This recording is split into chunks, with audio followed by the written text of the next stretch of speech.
जय गुरु जी। शुक्राना गुरु जी। सारी संगत को जय गुरु जी। ओम नमः शिवाय। शिव जी सदा सहाय। ओम नमः शिवाय। गुरु जी सदा सहाय। शिव पुराण का 17वां अध्याय। प्रणव एवं पंचाक्षर मंत्र की महत्ता। ब्रह्मा और विष्णु ने पूछा, प्रभु, सृष्टि आदि 5 कृत्यों के लक्षण क्या है, यह हम दोनों को बताइए। भगवान शिव बोले, मेरे कर्तव्यों को समझना अत्यंत गहन है, तथापि मैं कृतापूर्वक तुम्हें बता रहा हूँ। सृष्टि, पालन, संहार, तिरोभाव और अनुग्रह मेरे जगत संबंधी 5 कार्य हैं जो नित्य सिद्ध हैं। संसार की रचना का आरंभ सृष्टि कहलाता है। मुझसे पालित होकर सृष्टि का सुस्थिर रहना उसका पालन है, उसका विनाश ही संहार है। प्राणों के उत्क्रमण को तिरोभाव कहते हैं। इन सबसे छुटकारा मिल जाना ही मेरा अनुग्रह अर्थात मोक्ष है। ये मेरे 5 कृत्य हैं। सृष्टि आदि 4 कृत्य संसार का विस्तार करने वाले हैं। 5वां कृत्य मोक्ष का है। मेरे भक्त जन इन 5 कार्यों को 5 भूतों में देखते हैं।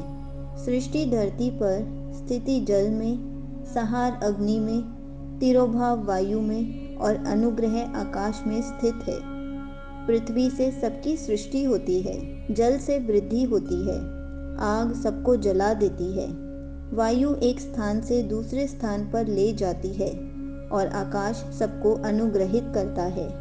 इन 5 कृत्यों का भार वहन करने के लिए ही मेरे 5 मुख हैं। 4 दिशाओं में 4 मुख और इनके बीच में 5वां मुख है।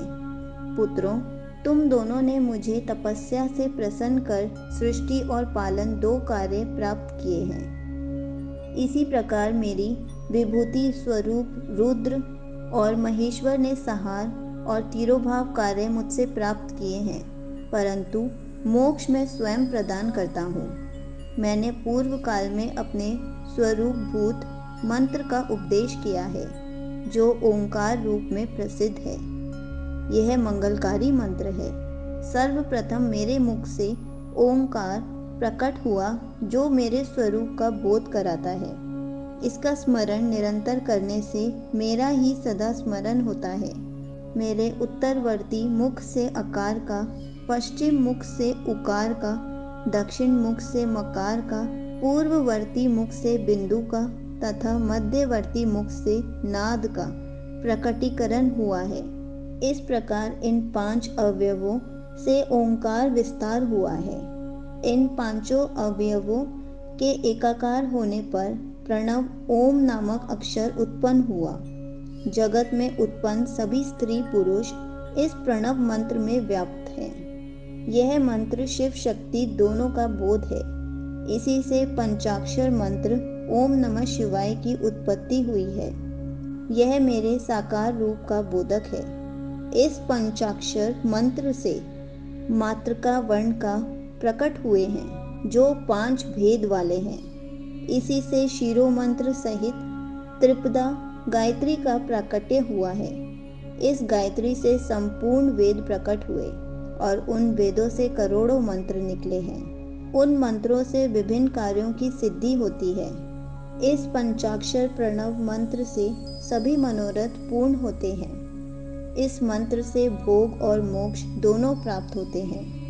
नंदीकेश्वर कहते हैं, जगदम्बा उमा गौरी पार्वती के साथ बैठे महादेव ने उत्तरवर्ती मुख बैठे ब्रह्मा और विष्णु को पर्दा करने वाले वस्त्र से आच्छादित कर उनके मस्तक पर अपना हाथ रखकर धीरे धीरे उच्चारण कर उन्हें उत्तम मंत्र का उपदेश दिया। 3 बार मंत्र का उच्चारण करके भगवान शिव ने उन्हें शिष्यों के रूप में दीक्षा दी। गुरु दक्षिणा के रूप में दोनों ने अपने आप को समर्पित करते हुए दोनों हाथ जोड़कर उनके समीप खड़े हो जगत गुरु भगवान शिव की इस प्रकार स्तुति करने लगे। ब्रह्मा विष्णु बोले, प्रभु, आपके साकार और निराकार 2 रूप हैं। आप तेज से प्रकाशित हैं। आप सबके स्वामी हैं।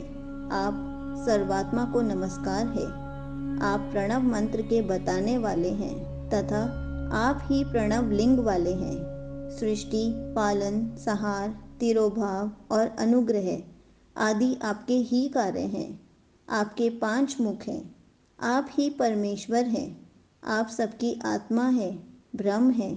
आपके गुण और शक्तियाँ अनंत हैं। हम आपको नमस्कार करते हैं।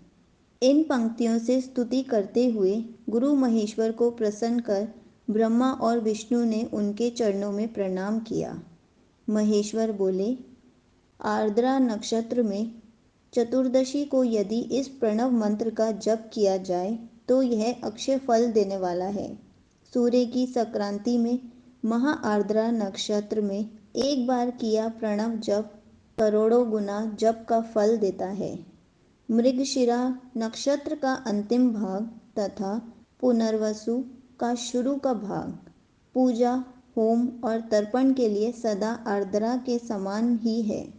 मेरे लिंग का दर्शन प्रातःकाल अर्थात मध्याह्न से पूर्व काल में करना चाहिए। मेरे दर्शन पूजन के लिए चतुर्दशी तिथि उत्तम है। पूजा करने वालों के लिए मेरी मूर्ति और लिंग दोनों समान हैं। फिर भी मूर्ति की अपेक्षा लिंग का स्थान ऊंचा है, इसलिए मनुष्य को शिवलिंग का ही पूजन करना चाहिए। लिंग का ओम मंत्र से और मूर्ति का पंचाक्षर मंत्र से पूजन करना चाहिए। शिवलिंग की स्वयं स्थापना करके या दूसरों से स्थापना करवा कर उत्तम द्रव्यों से पूजा करने से मेरा पद सुलभ होता है। इस प्रकार दोनों शिष्यों को उपदेश देकर भगवान शिव अंतर्धान हो गए। यहीं पर 17वां अध्याय समाप्त होता है। जय गुरु जी। शुक्राना गुरु जी।